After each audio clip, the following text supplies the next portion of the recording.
O gələndə ancaq rəsm çəkirdim. Bütün rəngləri bilirdim. Amma bundan sonra bildim ki, uşaqda nəsə musiqi qulağı var.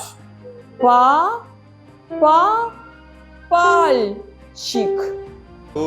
Я все время вижу там на съемках, да? Deməli biz sujetə baxırdıq biraz. Зеркало или зеркалотерапия, что-то там такое, да? Orada bir güzgü terapiyası vardı. Onun sirri nədədir? Mən bilirəm ki, burada nəsə sizin özünüzə məxsus olan bir sirləriniz var. Как вы этот секрет пользуетесь на Bax лечение bu sizə детей? aid olan, sizə məxsus olan bu Я вообще-то думаю, sirlərinizi что у вас есть там какой-то секрет. mən bilirəm ki, Вы этого не sizin открываете. özünüzə məxsus olan və heç vaxt açmadığınız, heç kəsin yanında açmadığınız özünüzə məxsus xüsusiyyətləriniz, Секреты мы sirləriniz не var. откроем, но зеркало это не секрет, это Давид изобрел. То, что мы придумываем, конкретно то, что я придумываю в данном случае. Это ваши креативные идеи. Подход, особый подход. И необычайно эффективно всегда. Вот, к примеру, такой. Это же вроде бы самое очевидное. Человек, чтобы собой управлять, он должен видеть. Особенно для детей, кстати говоря, ДЦП. Да. Возможность увидеть себя со стороны, она уникальна и полезна. Но это новая разработка, наверное, Здесь да? это Это новая ваша разработка Да, или это вообще моя. есть, практикуется в мире? Я не знаю, Вы что не в знаете. мире, но вот Ага. это мы придумали конкретно для вот этих детей, которые Да, сюда да. приходят, чтобы они могли увидеть свои движения, когда мы с Леной стали видеть, что им невозможно объяснить, что нужно сделать, пока они сами не увидят, как двигается их тело. Düzdür, bizim sirlərimiz var, amma deyək ki, güzgü otağının heç bir sirri yoxdur. Bu Davidin ideyasıdır. Собственно, мы давным-давно уже заметили, что Biz deyir, дети, çoxdan hiss etdik ki, когда вот особенно себя плохо ведут, они məsələn, uşaqlar özlərini ki, pis aparırlar, davranışlarında problem var. сами на себя смотрят. Aha, uşaqlar özlərini görəndə, Показать, как он выглядит, məsələn, kənardan uşağa göstərəndə ki, o bu hərəkətləri edəndə necə görünür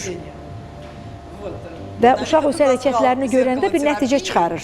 И как бы, но на самом деле это более такой инструмент сложный, и там можно делать любые вещи. Вот, скажем, как пример, у большинства детей, которые к нам попадают на терапию, у них есть проблемы с моторикой мышц рта, нижней челюсти. Bizə məsəl üçün müraciət edən uşaqların bir çoxunda demək, ağız əzələlərində problemi olan uşaqlar var. Yəni bu da onların nitqinin ləngiməsinə gətirib çıxarır. И очень помогает, скажем так, они не могут разговаривать не Danışa потому, что, bilmir o скажем, uşaqlar. мозг не работает, да, потому что у них не работает вся вот эта вот часть лица. Aha, bax üzün aşağı hissəsi, çənə hissəsi, bax bu hissədə ümumiyyətlə əzələlərin hərəkətsizliyi də onun nitqinin inkişafına, ləng inkişaf etməməyinə gətirib çıxarır. Сесть вместе с ребенком перед зеркалом и, Məsələn, bax belə olan halda выполняет что-то, например, güzgünün qarşısında uşaqla bərabər əyləşirsən, güzgüyə baxaraq valideyn sözləri təkrarlayır, uşaq da onunla bərabər təkrarlayır. Свое отражение на зеркале, да? Yəni uşaq öz əksini, özünün çatışmayan cəhətlərini güzgüdə görür. Məsələn, bizdə bir uşaq var idi ki, onun əqli gerilikdən əziyyət çəkmirdi, amma onun üz əzələlərində problem vardı. Aha, deməli o uşaq deməli güzgüyə baxıb şeir oxuyurdu və anası da bunu çəkib daha sonra ona göstərirdi və bizə də göstərirdi. Deməli uşaq bu çəkilən videolardan daha sonra özü görürdü ki, o şeiri məsələn necə deyir, necə səsləndirir. Görək Yosifa xanım bu valideynlərə nə deyəcək? Что я могу сказать? Что надо обращать внимание на своих детей в первую очередь. Birinci növbədə uşaqlarınıza diqqət etməlisiniz. Да, и думать надо о будущем своего ребенка. Uşağınızın gələcəyi haqqında То есть düşünməlisiniz. не сидеть и не надеяться, что, может быть, само как-то пройдет, само Oturub рассосется, gözləməyin, oturub gözləməklə heç bir şey düzəlməyəcək. а искать помощи.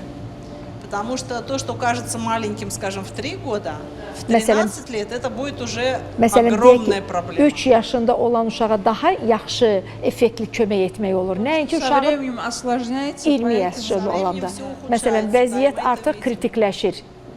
vəziyyət artıq daha kəskinləşir. Нам вот часто на консультацию приводят детей, скажем, уже старше 10 лет, и говорят, Məsələn, 10 yaşından yuxarı bizə с ним невозможно жить в доме. gətirirlər uşaqları bizə və artıq valideyn söyləyir ki, uşaqla bir evdə yaşamaq mümkün deyil. Məsələn, bu tip uşaqları 5 yaşında və yaxud 5 yaşına qədər gətirmiş olsaydılar, çox böyük kömək etmiş olardıq.